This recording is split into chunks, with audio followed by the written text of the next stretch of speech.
Hi everyone, I am at Hawaii Beach Village that is in Taliga constituency. It's been 2 days the residents of the village have not got water supply. I would like to ask the CM, the promises that he has made to the people, it's not being fulfilled. In 2019 budget he had mentioned that people are going to get 24/7 water supply by 2025.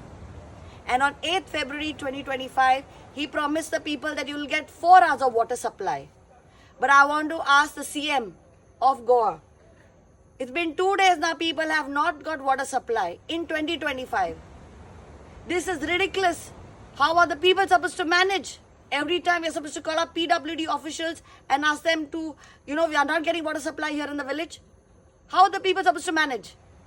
You always end up telling people that this will be done, and fake promises are given n number of times. This is evidence here. There is no water supply.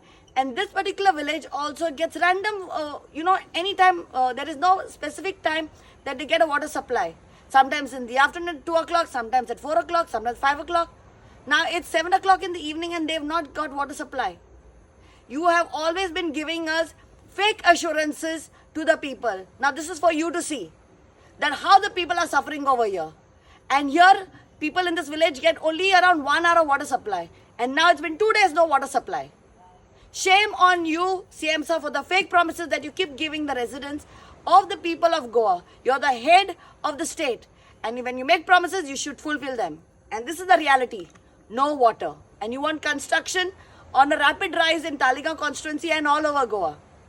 You can't give the local residents who have been staying here for hundreds of years here. And now this is the reality of the people. Everyone is suffering. Your promises are always fake, and you can see in reality that there is no water over here.